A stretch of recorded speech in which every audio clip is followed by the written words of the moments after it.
सहना भवतु सहनौ भुनक्तु सह वीर्यं करवावहै तेजस्विनावधीतमस्तु मा विद्विषावहै ॐ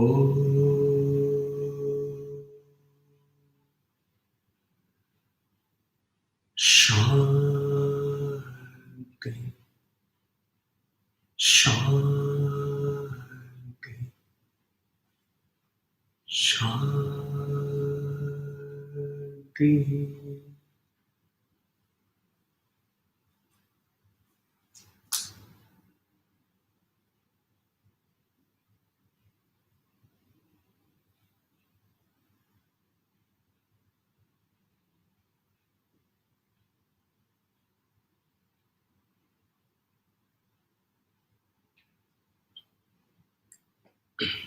There cannot be a more appropriate verse for today's satsang, which we will realize as we go through.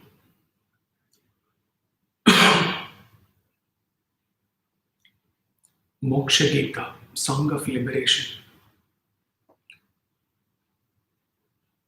The introductory first paragraph by his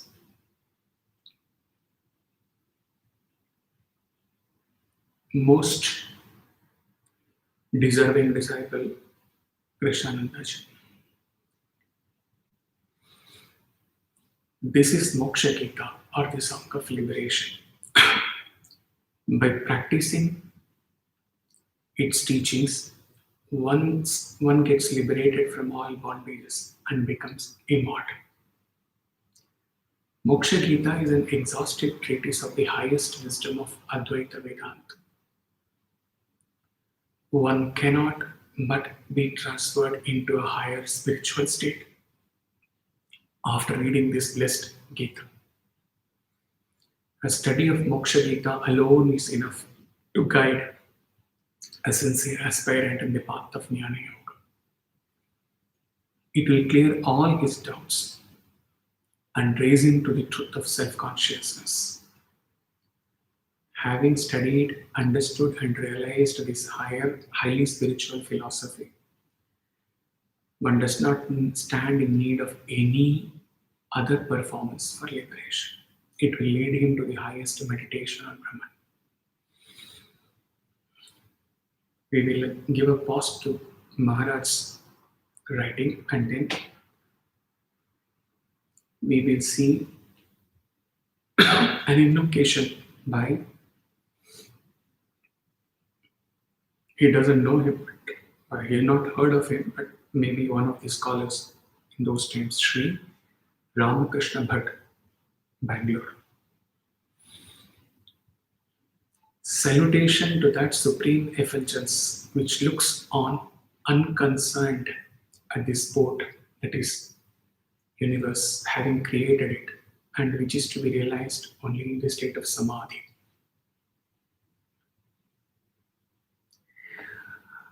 Namo Bhagavate Swami Shivanandaya Yogine Jivan Muktaya Lokasya Gurave Jnana Bhashvate.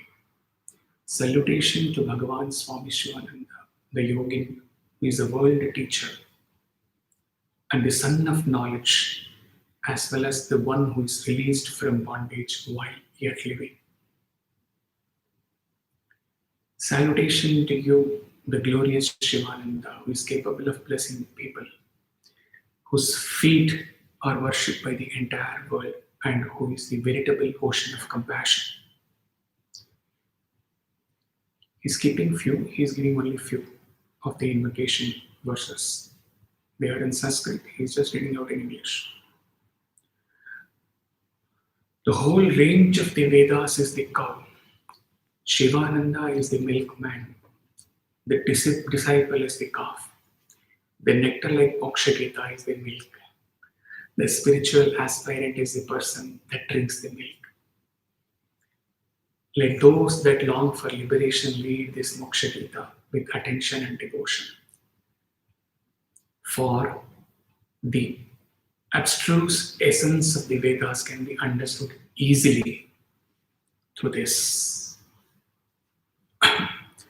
Since the whole world is deeply indebted to this sage for this favor, it should read this, the world should read this and try thereby to repay its debts to the sage.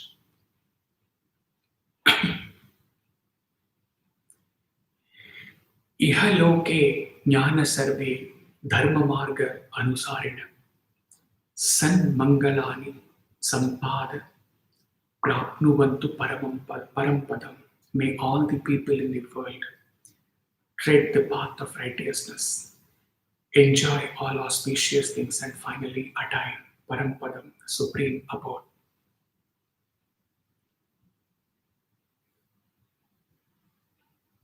The worthy disciple gives the outline, Krishnanandji Maharaj gives the outline of this sacred treatise, which is the nichod, saransh, which is the essence of the Upanishads all combined together.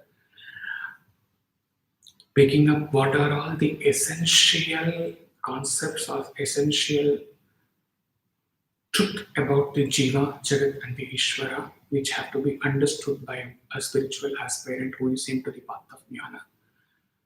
So that finally he gets into the Nididhyasa, the final this thing on Aham Brahmasmi, and then attains liberation.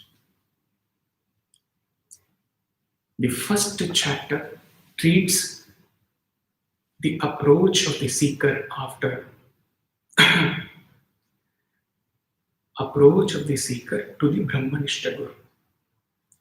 The nature of the eternal Brahman is described in the second chapter. The nature of the divine illusion, Maya, is explained in the third chapter.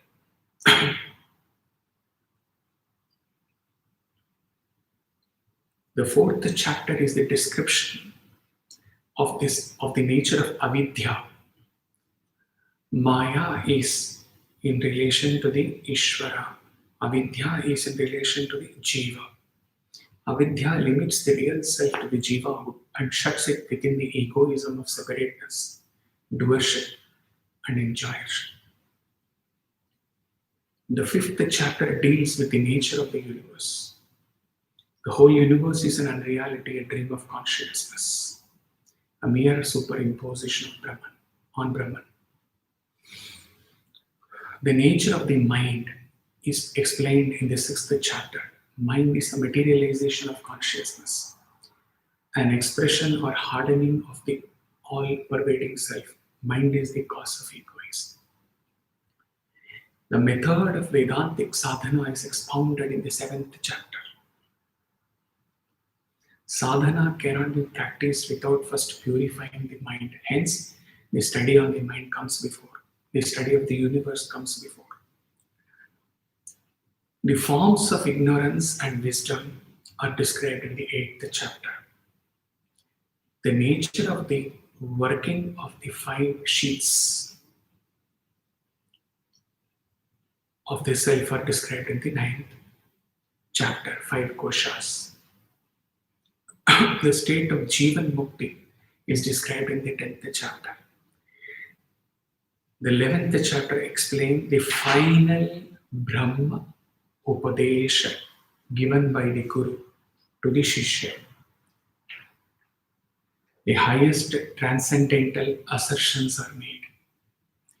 The 12th chapter deals with the concluding sentences of the preceptor and the disciple.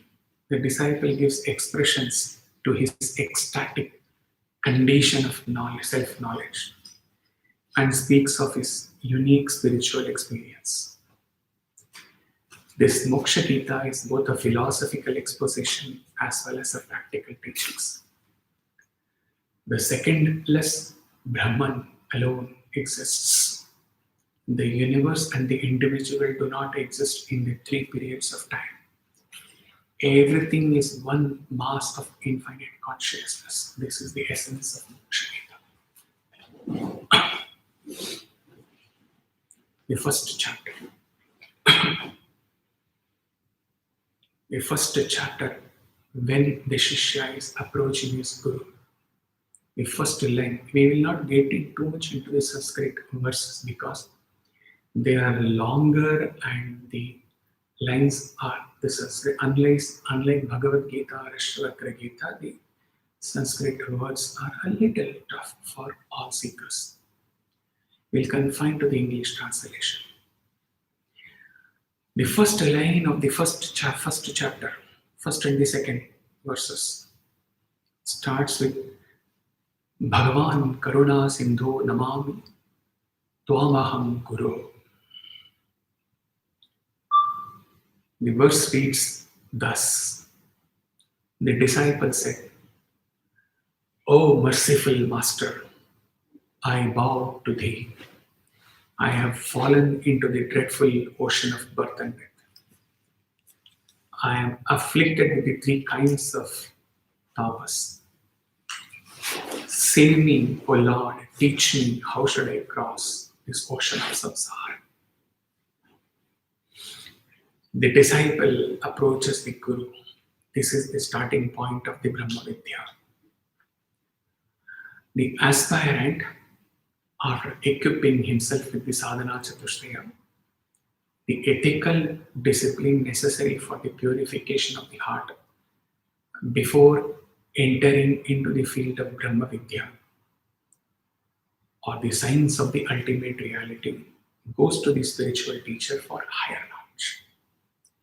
So the sequence is equipping oneself with the sadhana chatushtaya. Without this, nothing is going to happen.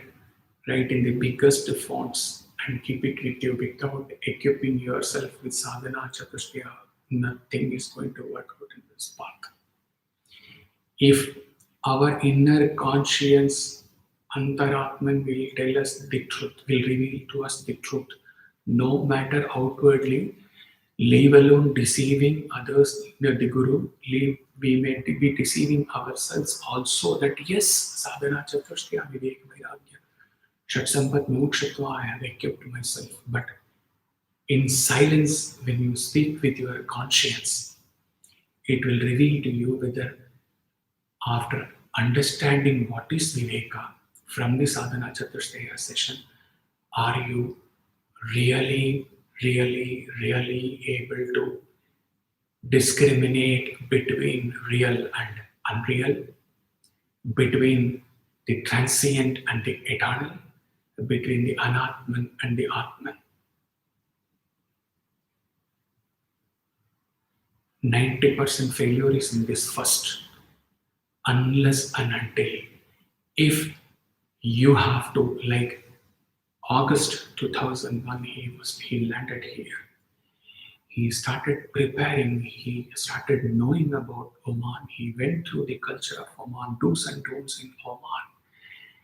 Everything. He spent 3-4 months sitting in Delhi knowing about Oman.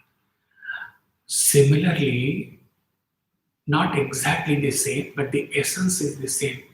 If you have to develop eternal vairagya on the unreal, transient and anatman, how is it possible when you have most convincingly, irreversibly have been able to differentiate between real and unreal, Atman and Atman, transient, eternal. If the Viveka is not there, how Vairagya is possible? Shatsampat is ruled out, Mumukshatva is ruled out. They may come like they may come and go. They may come and go. They may come and go. But that is not enough for Brahma Vidya. That is not enough for realization at all. He sees people fumbling, failing in the Viveka Vairagya. 10 years, 20 years, 30 years, 40 years of sadhana, Viveka Vairagya problem.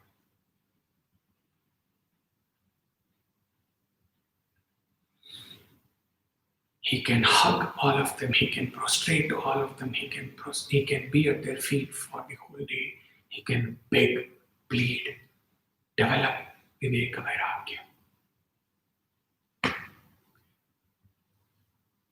Only God Almighty has the adhikar and has the power to enter into one's heart and shake up one's heart through good, bad, worst experiences, and then shake up, toss it away, and then change the mind. Even he does not do, because everyone has to go through their karma. A guru will never do. He can only be a guidepost. He will keep on teaching. So the first sequence is equipping oneself with sadhana chatushtaya. A spiritual seeker who has started, who is convinced after meeting, after knowing about this path of jnana, meeting the guru comes next. In your cases, in few cases, the tables were turned because some of you, very, very few of you, had already the acceptance of him, and he very willingly able to accept him as Guru. So it was the reverse way. He taught you what is sadhana chatushtaya. But in the ancient Gurukula, it never used to happen before. One has to, otherwise the master will not accept. The grandsire, bearded grandsire, the Guru, looks at the spiritual aspirant and knows whether he is equipped with mumukshutva, with the final of the 4 qualifications or not.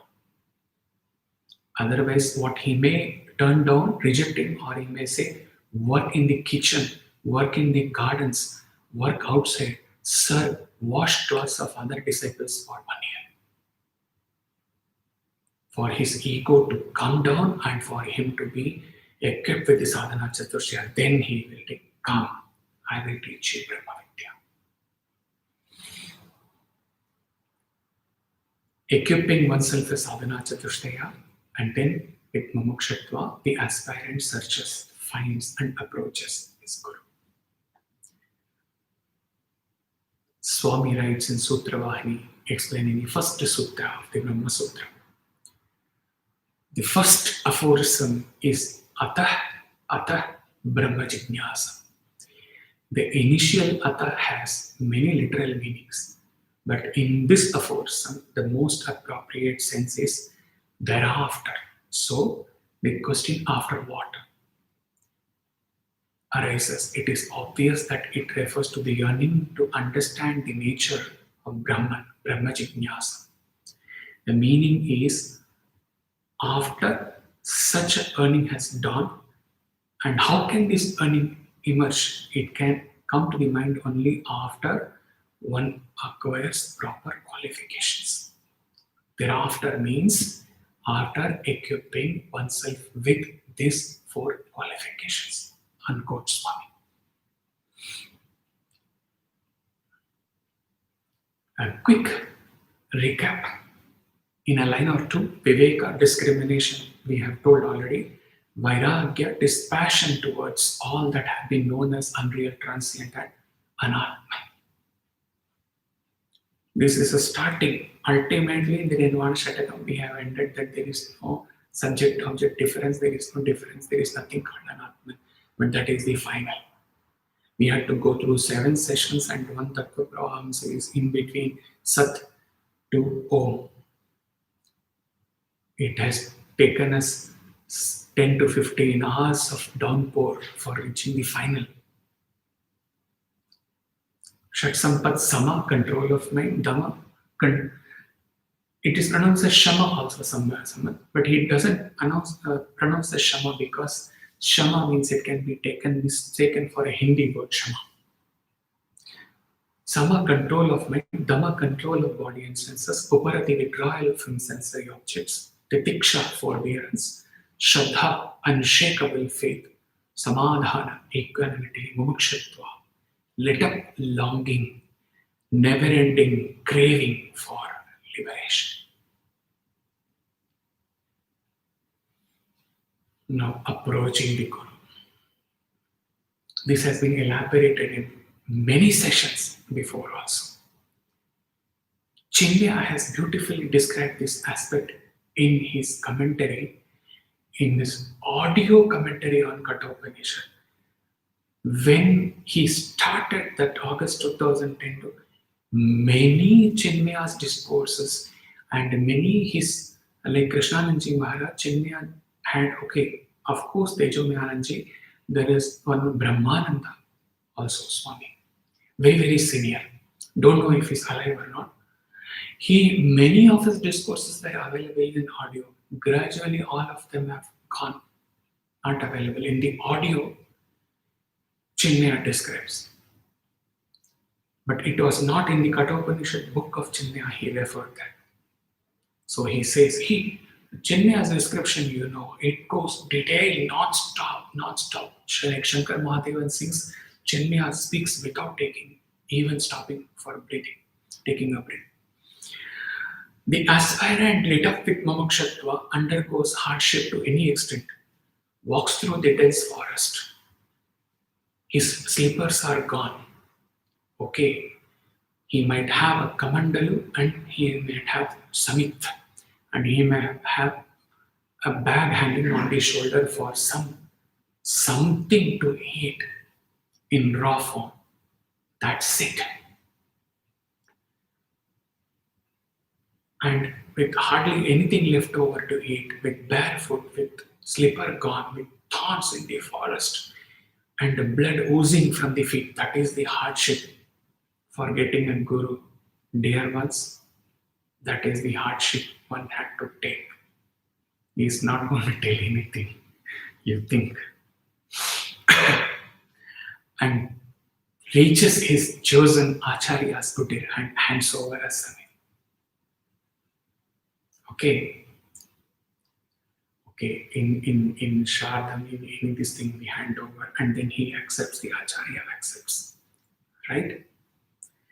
And hands over as a token of surrender. This is the token. Oh Master, symbolically, with this I have given myself to you totally.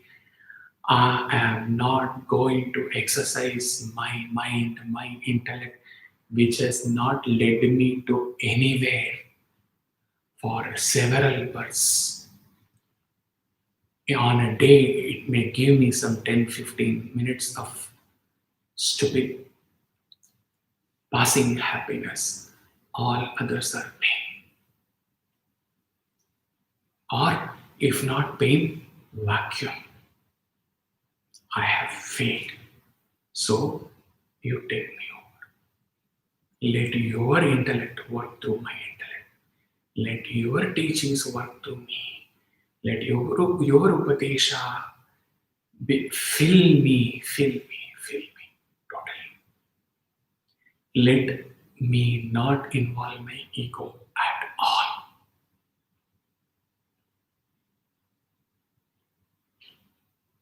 That is the Shraddha with which Samit is handed over to a Brahmin by anyone. Remember this.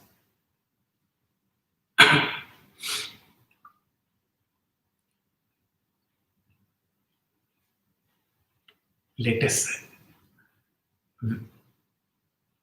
get into one such real-time experience. Of course, he will come to his also. Paramahamsa Yogananda, a realized master himself, writes on his first approaching and meeting his Gurudeva. When he goes to meet a man with some orange cloth on whom he had no faith, I quote Paramahamsa. We pushed some of the English words may be very difficult because he mainly spoke for the Westerners. Most part of his life, later life, post-realization, he spent in US. So don't get carried away, don't get these things with the words. You have to know the essence, that is enough. We pushed on the contrary, Swami Shivanandaji Maharaj English. Everything will be like just feeding the ice cream into your mouth. So easy because he served all the naive disciples of Eastern world. We pushed our way through the colorful medley of housewives, guides, priests, simply clad widows, dignified Brahmins, and the ubiquitous holy bulls, passing an inconspicuous lane. I turned my head and surveyed the narrow length. A Christ-like man in the archer robes of a Swami stood motionless at the end of the road. Instantly and anciently familiar he seemed. My gaze fed hungrily for a trace. Then doubt assailed me. You are confusing this wandering monk with someone known to you, I thought. Dreamer, don't dream, walk on. After 10 minutes, I felt heavy numbness in my feet, as though turned to stone. You have to live with this when you listen this. You have to actually live through this experience. After 10 minutes, I felt heavy numbness in my feet, as though turned to a stone. They were unable to carry me further.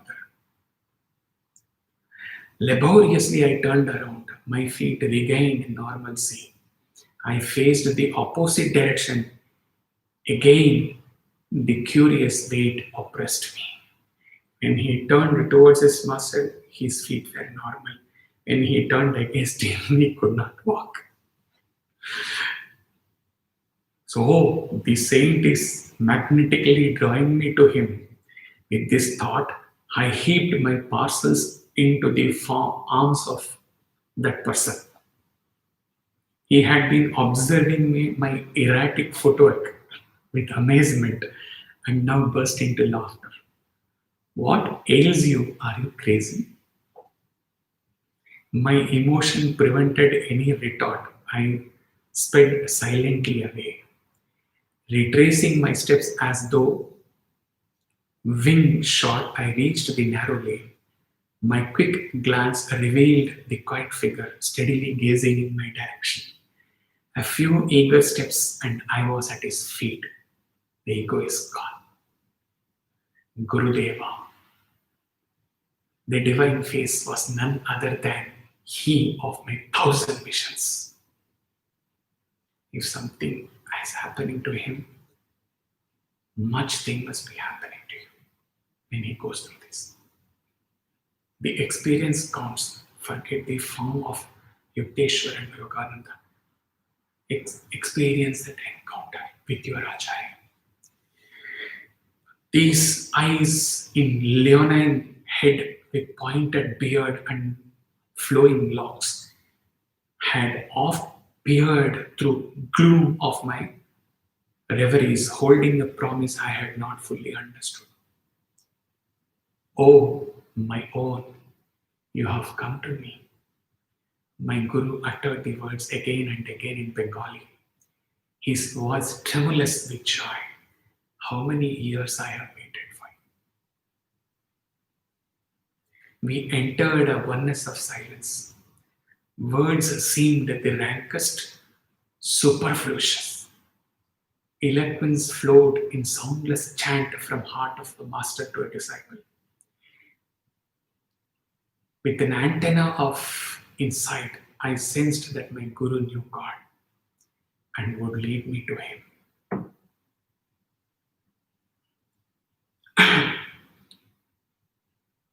Past, present, and future are its cyclic senses. This was not the first sun to find me at this holy feet. My hand in his, my Guru led me to a temporary residence in the Rana Mahal section of the city. His athletic figure moved with firm tread, tall, erect, about 55 of years at that time. He was active and vigorous as a young man. His dark eyes were at large, beautiful, with plumbless wisdom. Slightly curly hair softened the face of a striking power. Strength mingled subtly with gentleness. As we made our way to the stone balcony of a house overlooking the Ganges, he said affectionately, I will give you my hermitages. I will give you all that money possess. Sir, I come for wisdom and God contract. Those are the treasure troves I am after. The swift Indian twilight had dropped its half curtain before my master spoke again. His eyes held unfathomable tenderness. I give you my unconditional love. Precious words. A quarter century elapsed before I had another proof of his love. His lips were strange to order. Silence became his oceanic heart. Will you give me the same unconditional love? He gazed at me with childlike trust. I love you, I will love you eternally, Gurudeva. Ordinary love is selfish, darkly rooted in desires and satisfactions. Divine love is without condition, without boundary, without change. The flux of a human heart is gone forever at the transfixing touch of pure love. Yogananda writes. And if he has to narrate his approaching his Guru, not only Guru and God, not only God for him, Supreme God for the entire creation, Purna Avatar, Bhagavan Sri Satya Sai Baba. Then he has to say, it has been Swami who has been calling to himself endlessly, continuously. Though he faltered endlessly and did not deserve to be accepted by the God at all. And here we read about the first meeting of Yogananda with his Guru Yukteswar. And here, in this case, from 1975 to 2010 August, every meeting with Swami was his first meeting. Every meeting, the flower with blossoms in the morning, with the first breeze, with the first fragrance, with the first sunshine. Every meeting was that first Nyunatam, new first meeting.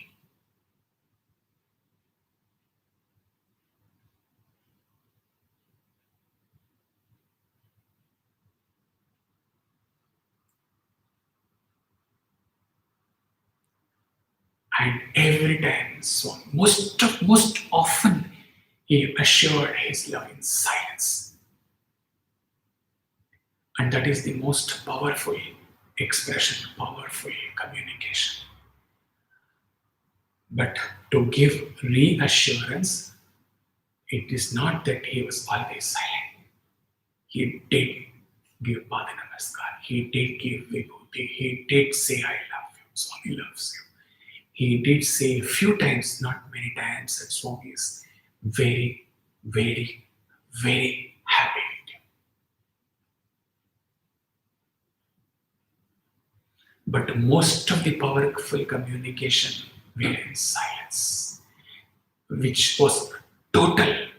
There is no missing thing in that communication. God.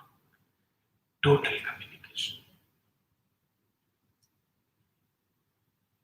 Santrupti is the Hindi word for that. Total communication. When finally the time for him to go beyond the samsara, go beyond all desires, he went filled with craving for merger. August 2010. Swami knew he had to give, as he had to leave his farm in April. And he knew this fellow is not going to come back from August 2010 to April.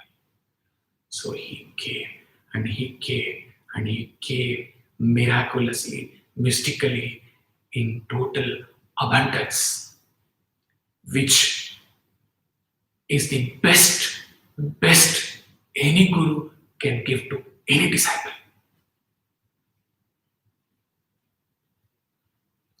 And there was one mystery, one mystical thing, for he also doesn't have answer, but it is Swami's Leela. So with gratitude and with tears he has accepted this.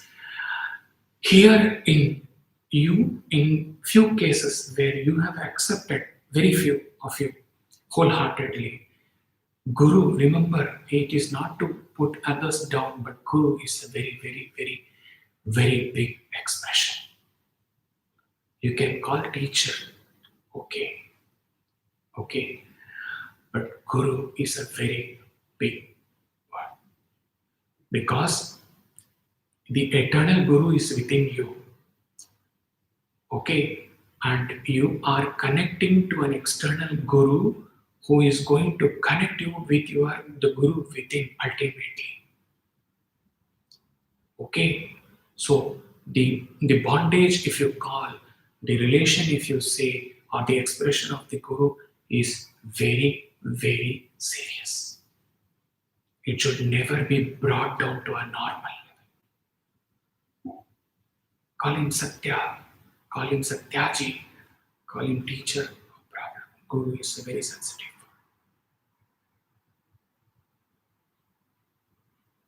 Yes, coming back to the miracle, for 2, 3, 4, 5, 6 of you who have wholeheartedly accepted and also trying to follow his teachings.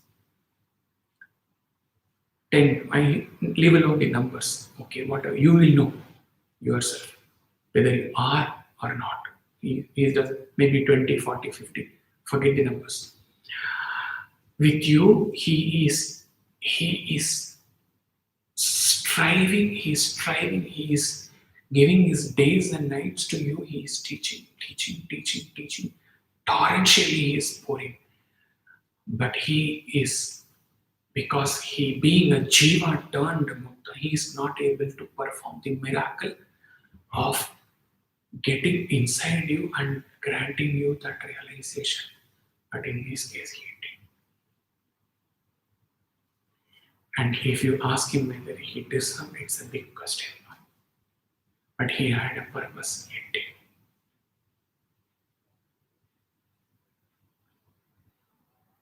And none of Swami's actions can be questioned or can be discussed or can be debated, can be contemplated. Actions you have to accept as prasad. That's it. That's it.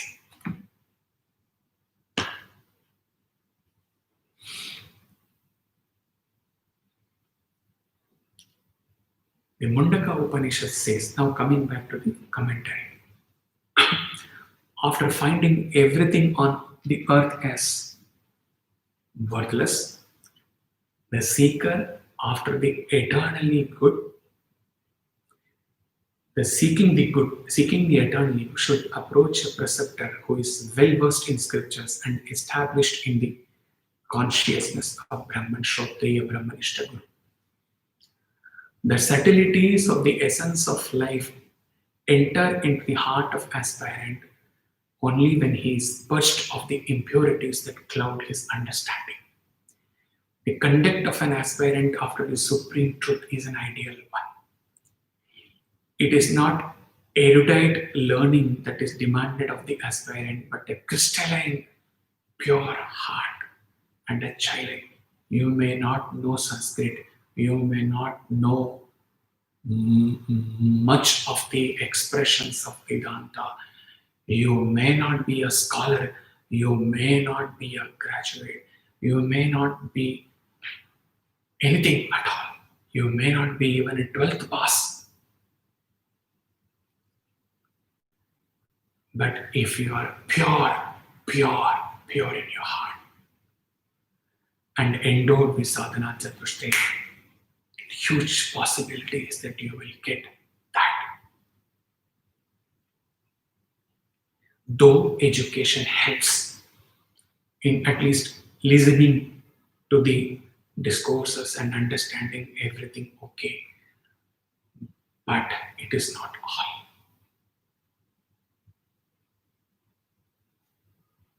Humbler than a blade of grass, filled with the fire of renunciation, born of discriminative understanding. The seeker goes down to the Guru who glories in the majesty of Brahmic splendor. Not as the present day student of the Krishnananda Maharaj writing, not as the present day student of the school or the college, but as an earnest votary of life's grand destination, roused up by the consciousness of suffering in pluralistic existence on earth, fully aware of the affliction of the mortal living, cheated by chance, tormented by thought, defeated by the sources of nature, oppressed by the massive weight of worldly duty, shocked by the horror of death, dreaded by the consciousness of future lives where the tragedy of existence will be repeated karma, finding no way of escape from the prison of samsara, the aspirant opens his eyes and looks up towards his great duty, the duty of self-realization. The necessity of a guru is demanded by the fact that one's own conscience is not always to be trusted. In one of the Upanishads, it is told that Virochana and Indira goes to a master for knowledge.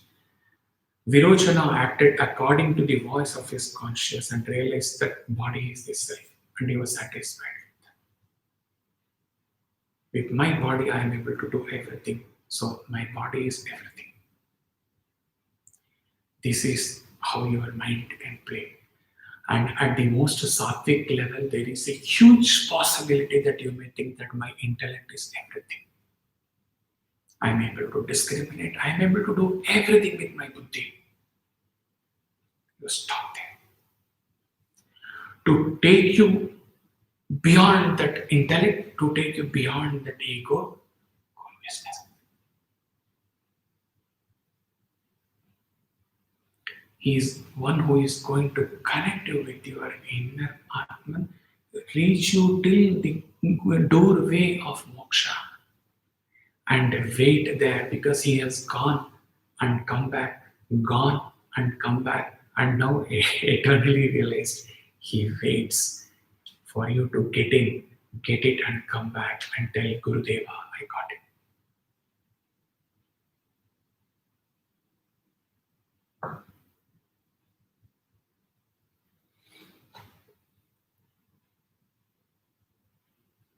Three tapas we listened in the verse now. People who are filled with mala, vikshepa, avarna, who are drowned in worldliness, cannot be guided by their conscience.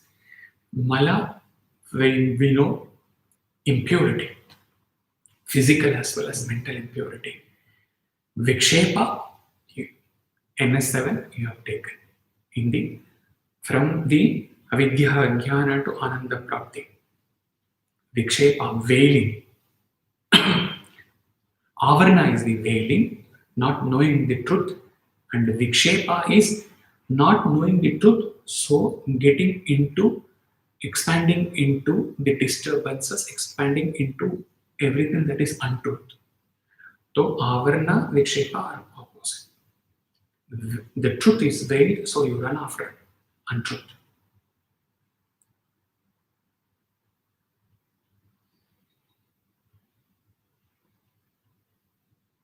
The grace of God and Guru, Ishvara Kripa and Guru Kripa will raise up the aspirant to the heights of spiritual attainment. Is Maharaj's commentary is finished. The entire Guru Bhakti Yoga given to the world of sincere aspirants by Swami Shivananda is available in net. For those who have crossed, those who have 100% faith in their Guru, any Guru, him or anybody else, it is okay. But later by these talks, if ever one has to develop that Guru Bhakti, part by part, they have to Go through the entire Guru Bhakti Yoga. It's long, very long, but 4 pages every day.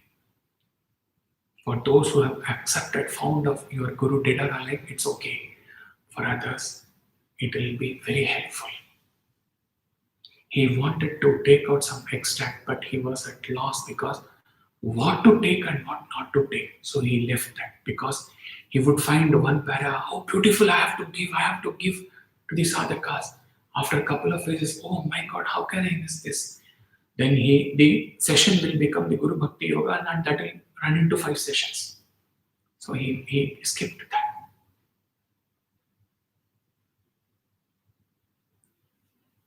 Third and fourth verse.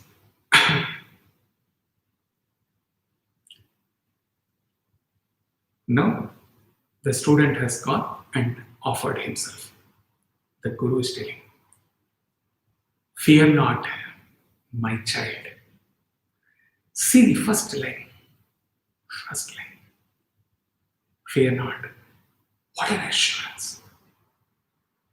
He did not start with, come to me, serve me, surrender to me, accept me as Guru, do this, do that. Ultimately, I will remove your fear. He says, fear not. What an assurance, which only a Brahmanishta Guru can give.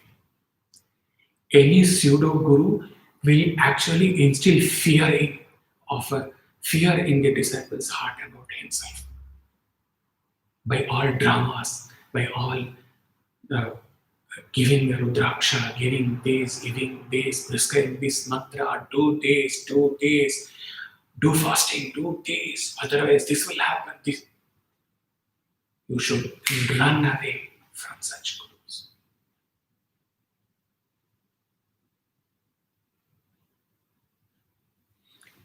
Believe in one thing, nothing will change your karma. You will have to clear your karma. There is no use of mantra. From his experience only he is telling, he is not giving you a universal declaration. From his experience he is telling, up to you to take it or not. Mantras and this and all this and talsimans and all these things, they are not going to clear your karmas. They are not going to give you a child if you are childless. They are not going to improve the education of your children. They are not going to bestow health on your relatives. They are not going to help you in getting married, your daughter or son. Everything is going to happen as per karma. Don't get into all these tricks, at least. Having come to the feet of Swami, accept everything as Bhagavad Prasad, whatever happens to us.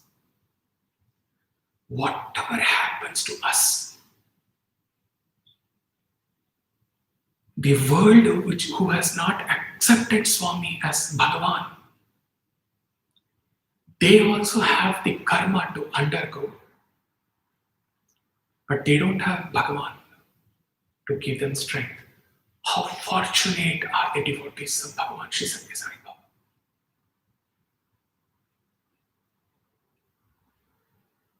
Let earth go up, let heavens come down, let catastrophe falls on us. Swami is there with us to give us the strength to undergo.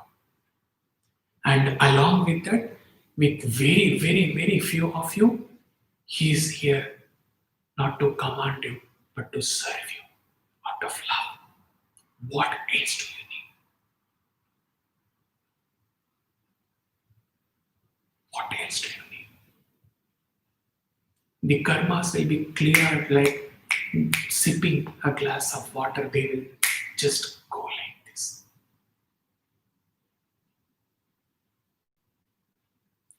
Any experience comes to you, your mind, simple, very, very simple, brothers and sisters, your mind has to go and get attached to that experience. Then only you feel the misery. Let it come, let it inflict pain, suffering on you, let it leave. You be at the feet of Bhagavan. Never leave, never leave. Imagine you are in the interview room, you are holding Swami's feet tightly, and your tears are rolling over. At that time, if anyone comes and tells you your daughter has died or this or that, of what avail that news is for you? What a strength you will be having at that time to even hear and let go that experience. Why can't we hold onto his feet 24/7? What can affect us? What can affect us? Somebody's death. Nothing is worse. Or doctor's declaration of our own death, that within 3 months you are good. Nothing is worse than this. As long as you are alive, you have no property, you can live in a chawl in Mumbai, and you can beg and you can eat. 6 days, 5 days you can survive even if you don't get food. Some philanthropist, somebody will give you something to eat within 6 days. But if you are told you are going to die, that is the worst. Some doctor comes and you are at Swami's feet, and the doctor from General Hospital come. Oh ma'am, oh sir, we have scanned you, have done the ultrasound. You are having this dreaded disease within 3 months. What is going to happen? Swami would be smiling, you would be smiling. So what? So what? Let death come to me when I am engrossed in my inner experience of holding on to Swami's feet. Finished. Why we are making our life so miserable? By attaching our mind to all the experiences which our karma is fetching us. Why? We are absolutely independent. We have our choice to attach to the karmic sufferings or not.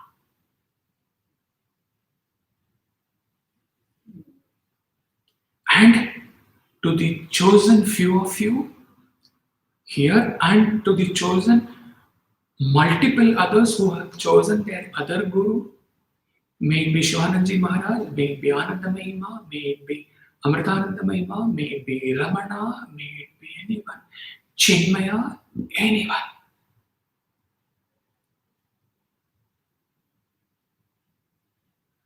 You get bonus.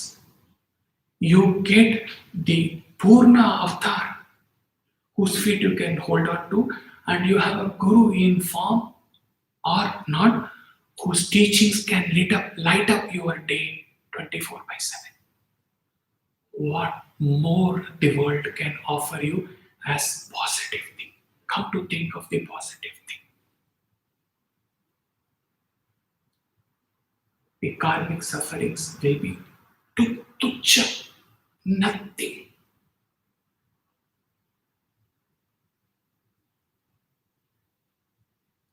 Serious thought should come to this. No use hearing, getting convinced, and then forgetting. It should set in our heart once for all. These are all not like Nirvana Shatakam, profound mystical Vedanta. He's communicating. Yesterday he told it's just a communication. He's talking to you. This is not a session.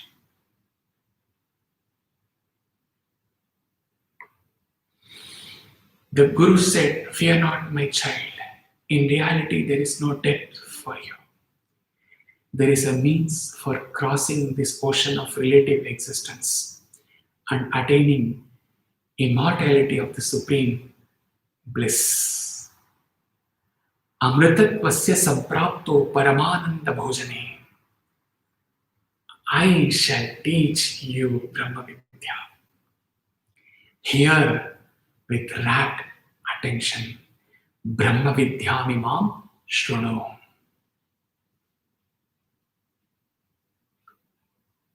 The Guru replies to the disciple. The compassion of the Guru for the disciple, Maharaj commentary, is a proverbial one.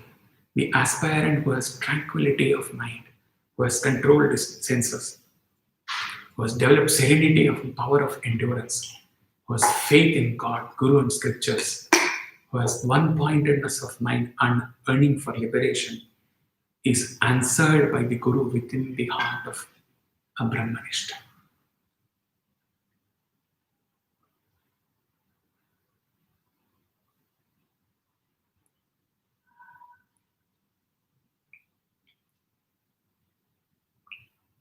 One more real-time experience. When a devotee was genuinely distressed and seeking a solution, he would sometimes reassure him in a way that leaves no room for doubt. An English disciple, Major Chadwick, kept a record of such an assurance given by him by none other than Sri Ramana in the year 1940. Major, Bhagavan says he has no disciples. Yes. Bhagavan says that a guru is necessary if one wishes to attain liberation. Yes. Then what I must do? Has my sitting here all these years been just a waste of time? Must I go and look for some guru in order to receive initiation, seeing that Bhagavan says that he is not a guru? Bhagavan, what do you think brought you here such a long distance and made you remain so long? Why did you have to? If there had been any need to seek a guru elsewhere, you would have gone away long back. Then Bhagavan says he has no disciples. See, as I said, from Bhagavan's point of view, there are no disciples. This carry such a heavy, deep significance. Because why? Here, Bhagavan has not explained, Ramana has not explained. Bhagavan's point of view, there are no disciples because when he is teaching to you, he knows he is divine and he knows you are divine. Where is Guru? Where is Shishya? For him, there is no Shishya. Everyone is Satchidananda. Why would he doesn't speak lie?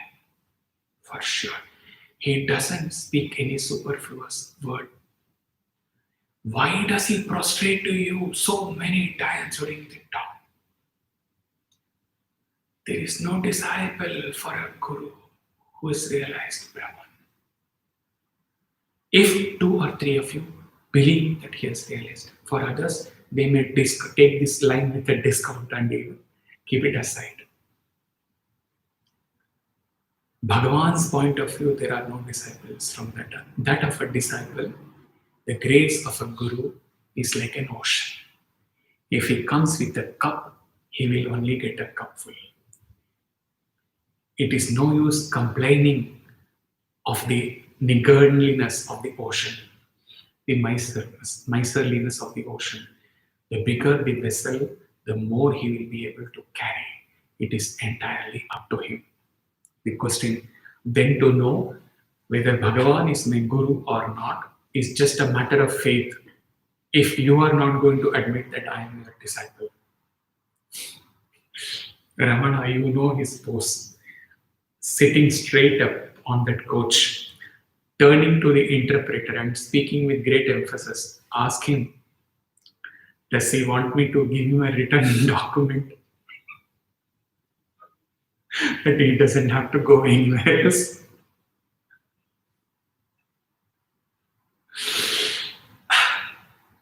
Another professor records in his diary that he said to another English visitor, realization is the result of the Guru's grace more than of his teachings, lectures, meditations, etc. These are all only secondary, but that is the primary and the essential cause. If the disciple can believe that. Back to the commentary. There is no death. Death is an extinction of what previously existed. Death is a change of your condition. Okay? That means what you were previously, upon death, you are not going to be that. That is death. Death of consciousness is an impossibility, for consciousness is presupposed by every mode of existence. What appears to be cast off is the layer of the objectified consciousness. See, there are two. Consciousness is described as two. One is objectified consciousness, and another is objectless awareness or objectless consciousness. Everything is consciousness, object, subject, everything is consciousness. But when your consciousness, with your consciousness, reflected consciousness, and then when you are seeing the objects and you are believing in the reality of the objects, then your consciousness, you are limiting it to the objects. So it is objectified. Objectless awareness is transcending the subject object, even transcending the duality between the subject object and existing as pure awareness self. That is objectless awareness. Chinmay always strikes objectless awareness, objectless awareness.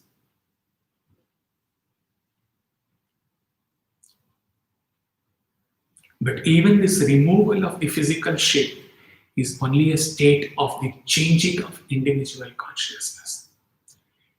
It is the shock felt by the individual at the loss of a sheep which was cherished with the belief, Annamaya Kosha, that it is an eternal entity since long that makes it feel the apparent death of its existence. That aspect of the physical consciousness which feels its inability to fulfill certain orders of diverse desires in a particular state of existence changes its mode of consciousness into that of a different category, which is suited to the fulfillment of the desires. This process of change is termed as death and then rebirth. You will have to listen because Krishnananda's English is also very, very tough. When he went to Rishikesh and sat at the feet of the then president of the society, who has his name starts with V, he's forgetting his name. Westerner, he was the president, and he passed away. He took to Samadhi couple of 2-3 years before. Very old, grand old. And when he talked to him one-to-one about Krishnananda, he said, "Oh, when Krishnananda Ji Maharaj used to give a discourse, all we disciples used to carry English dictionary with us. Most of the words we will not even understand."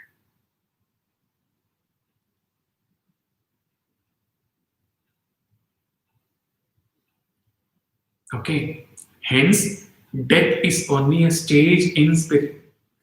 Connect to Brahmana's words in the Karma theory, what he said it is a stage in spiritual evolution. Every time you die, you are going to be reborn at a higher stage in your spiritual evolution. Same thing Maharaj is telling. And not to be considered a dread spectre, which is hard to be believed.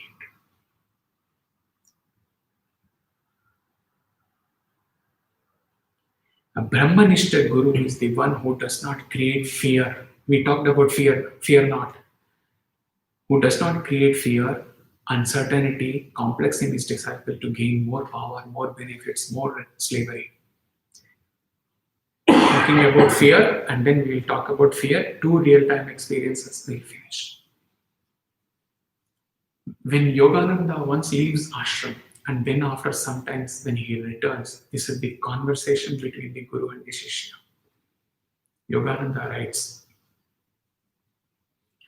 "I can think of no relationship in this world greater than that which I had with my master. The Guru-disciple relationship is love in its supreme form. I once left the ashram thinking I could more successfully seek God in the Himalayas." That is his book. Okay. Autobiography of a Yogi. All his experiences in the Himalayas, of course with his Guru also. I was mistaken and I soon knew I had gone wrong. Yet when I came back, he treated me as if I had never left. It was not a full stop, it was a continuous tense for the Guru. Where the disciple can go away from a Guru. Thousands of kilometers, 10,000s of kilometers, or for 5 years, 10 years, the Guru is going to sing the song, which is otherwise a romantic song, so most appropriate for this occasion. अजी हमसे बचकर कहाँ जाइएगा, जहाँ जाइएगा हमें पाइएगा. Wherever you go, you will find me. Where you will go, you have to come back to me. Ultimately. So, first meeting after he has gone to Himalayas, left the master, and coming back with the remorse feeling, what is the first sentence of the master? Come, let us see what we have to eat this morning. Talking about fear or this thing. Master, are you not angry with me for leaving? Why should I be? I do not expect anything from others. So their actions cannot be in opposition to wishes of mine. I would not use you for my own ends. I am happy only in your true happiness. When he said that, I fell at his feet and cried.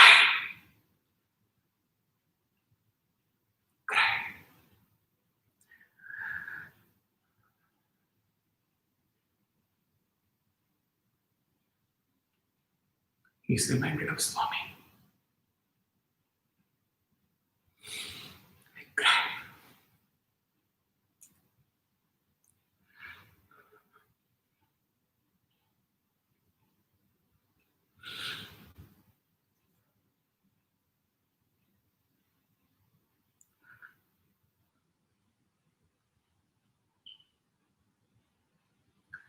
For the first time, there is someone who truly loves me.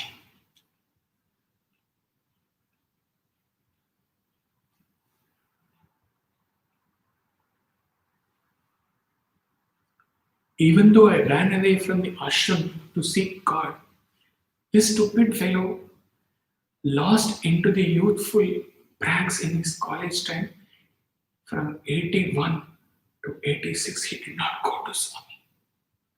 87 was the first experience as if he had never been to Swami.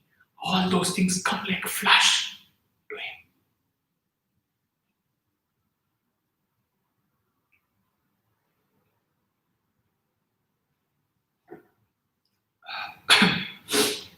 I had never imagined anyone could be so interested in me. He loved me for myself. He wanted perfection for me. He wanted me to be supremely happy. That was his happiness. He wanted me to know God, to be with the Divine Mother for whom my heart longed. Was that not divine love he expressed? To wish constantly to guide me in the path of goodness and love. When that love is developed between the Guru and the disciple has no desire to manipulate the master, nor does the master seek control of the disciple. Both are free, totally. Yet both are bound like no other bondage in this creation for them. Only one bondage, only one relation, that is between the Guru and Shishya. Others are all responsibilities, duties. With love. The love of the Guru, for the Guru, that love, like the floodlight of the stadium, that love illumines the disciple in his love for his family or her family, everything.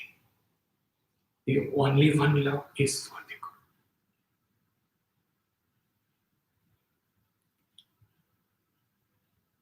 So, a true Guru is the one, as captured in the third verse itself,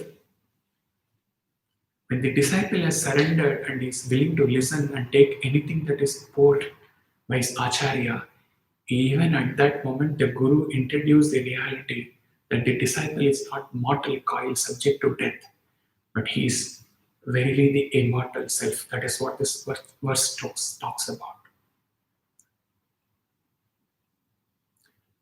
Guru knows it's a long journey for the disciple to experience the reality that he is verily the immortal self. These are all his own expression. But the first Shravanam that is blessed by the true preceptor to the obedient disciple is, you have no death, you are immortal self. Come, believe in me. I have traveled this with my Sadguru. I have traveled this journey. And when I realized, I recalled his first assurance to me, believe at least in this eternal truth. You are the immortal self. Glory to such Guru Shishya Parampara.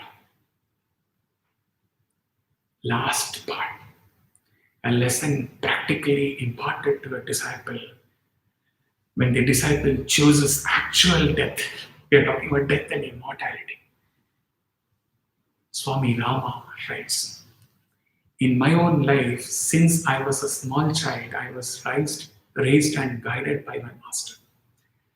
I have done all that he asked of me.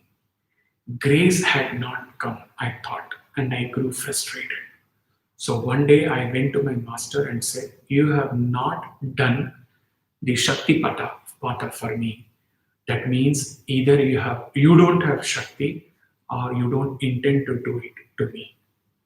I told him, for so long now I have been closing my eyes in meditation and I end up with nothing but headache. My time has been wasted and I find little joy in my life. He did not say anything. So I continued talking. I worked hard and sincerely. I said to him, you said it would take 14 years, but this is my 17th year of practice. Whatever you have asked me to do, I have done. But today, you give me that Shakti. In simpler terms, those who are not into neither is he into Raja Yoga. So you have not granted me realization. You have to give me realization or I will commit suicide. Death. Finally, he said to me, are you sure?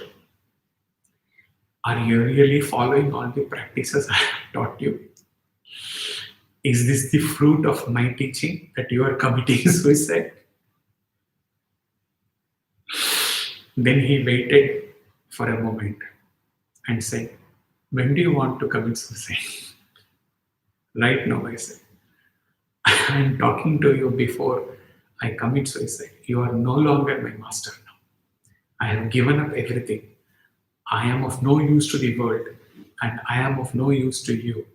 And silently saying that you are of no use to me either. I got up to go to the Ganges, which was near, and was prepared to drown myself. My master said, you know how to swim, so when you jump in the Ganges, naturally you will start swimming, you will not die. So you better find some way that you will start drowning and not come up. You better die. Perhaps you should tie something very weight with you so that you are not able to swim and you die. What has happened to you? I asked him. You used to love me so much. Now you really want me to die? I went to the Ganges and with a rope I tied some big rocks to myself so that I died. When I was ready to jump, my master came and asked, wait, sit here for a minute. I will give you what you want. I did not know if he meant it, but I thought I could wait at least for a minute before dying. What is the harm in giving my master a chance, 1 minute, grace? I sat in my meditation posture and my master came and touched me on the forehead. How many times this forehead has been blessed by the touch of the divine hands? That very thought can make him cry for 24 hours. 24 hours.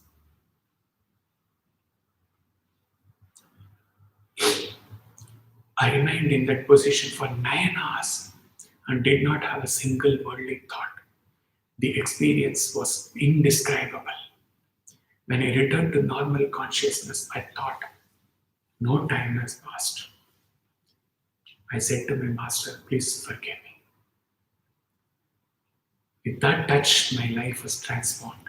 I lost fear and selfishness. We are start talking about fear, we are talking about death.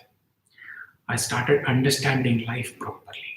I wondered if this experience came about because of my effort or my master's. His answer was simply grace. Then Master explained, a human being should make all possible sincere efforts. When he has become exhausted and cries out in despair, in the highest state of devotional emotion, he will attain ecstasy. That is the grace of God.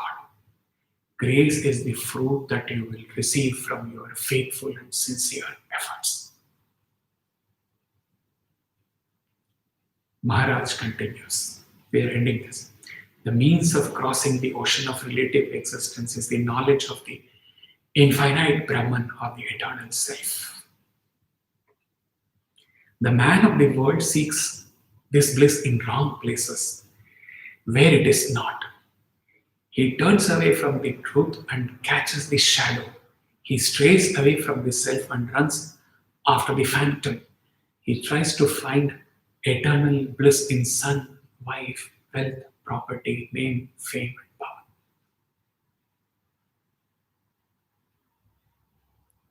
He was sharing with one of the disciples or a couple of devotees after the Nirvana Shatakam last session and said, look at the grandeur of the steps given in the Panchadashi for Ananda Prapti. From Avidya, Ajnana, Avarna, Vikshepa, Paroksha Anubhuti, Aparoksha Anubhuti, Dukkha Nivritti, Ananda Prapti. He said, bring all your wife happiness, husband happiness, daughter happiness, son happiness, wealth happiness, power happiness, every happiness, put them to test. They will stand at Vikshepa. They will not come to Paroksha Anubhuti. Everything else will fail. Foolproof test. Only your search for ultimate self-realization will pass through the remaining 4 steps. Try. Anything which has given you happiness in your life, try this stuff. It's all vikshepa, all disturbances.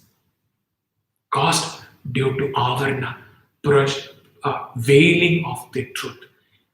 Caused due to ajnana, not having the knowledge, vidya, parampada, vidya, that I am.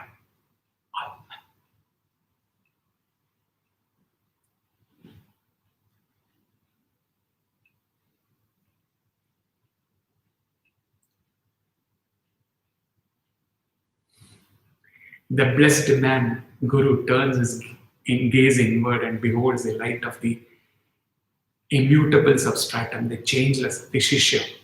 The words of the preceptor enter like arrows piercing the illusion of the aspirant's mind. His instructions dispel ignorance and tear open the veils that envelop the central being or the essential nature of the self. In the next verse, Guru describes the nature of Brahman, which we will deal in the next session. Leaving you just with the text of the next verse, the Guru said, salutation to Satchidananda Parabrahman, that glorious first preceptor who is self-luminous, eternal, indivisible, pure, spotless, desireless, attributeless, timeless, spaceless, changeless, beginningless, and endless. So the real-time experiences or the events are all they are in, because now we are going to the nature of Brahman. There can be no examples. It's one truth. Okay. we embarked upon the glorious, glorious, glorious starting phase of the glorious Guru Shishya Parampara. What qualification a Shishya has to have to get a master, and how the master recognizes that the Shishya has attained the qualification, and then how the master takes over the Guru totally, totally, totally. Don't even take up the Shravana Mana because you have attained the Mumukshatva for sure. Don't even take up the Shravana Mana Nididhyasana with your intellect, you may fail. I have taken over you. Is you see the world through my eyes, you hear through my ears, you do the Mananam with me, with you, holding your hands, with you, you get into Nididhyasanam, feeling my presence. Because when the Nididhyasanam, the Guru's form cannot be there, it is on Aham Brahmasmi. But even there, you leave my thoughts, but I will never leave you. Till the time you come back to me in the 10th, 11th chapter, last chapter, when the Shishya shares the secret and the Guru blesses him and leaves.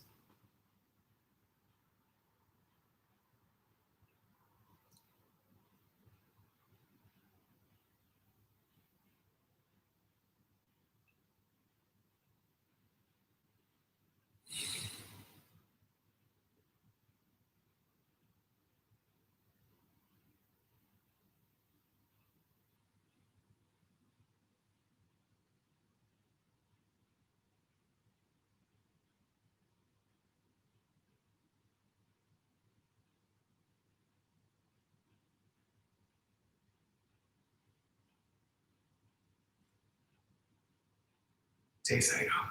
Frustrations. Hari Om. That's it.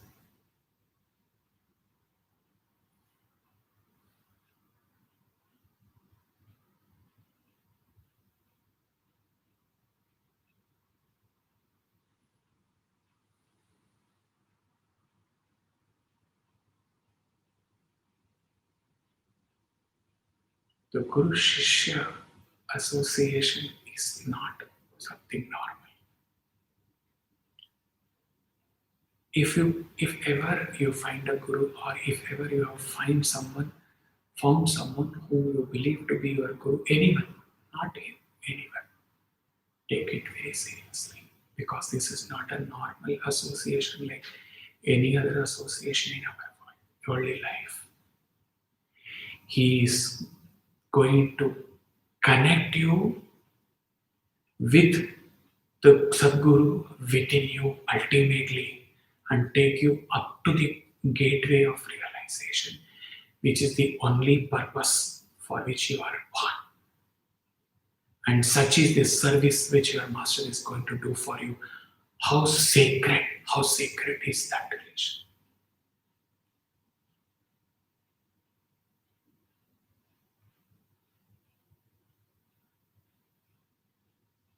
Where up to the penultimate stage of your realization, both the master and the disciple are free yet bound. When you attain realization, then it's only freedom. You can't even say the master is free and the disciple is free. There is no master, no disciple. It's just pure freedom. There is a great value attached to the expression Guru. Don't use it just like that. It's a humiliation to that expression.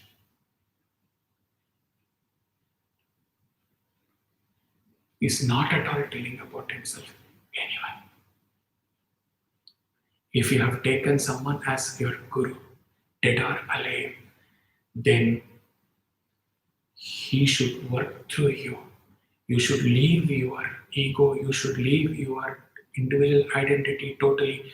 You should leave your way of thinking, you should leave your way of intellectual this thing, logical thinking and all. You should just take your guru's teachings and then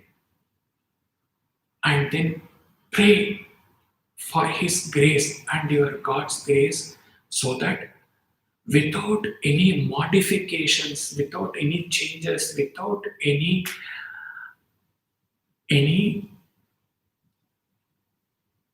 disturbance, or without any contamination to your guru's expression caused by your ego, your understanding, your intellect, you should pray to your guru and God. Let me understand, let me absorb it as it has been given by my guru, as it is.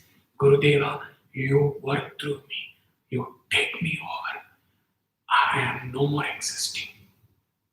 That should be the approach to the guru, even the first approach. Don't take it easily. You will never be able to proceed, evolve spiritually. Any guru which you have found now, or when your heart says that you have found in future. Okay?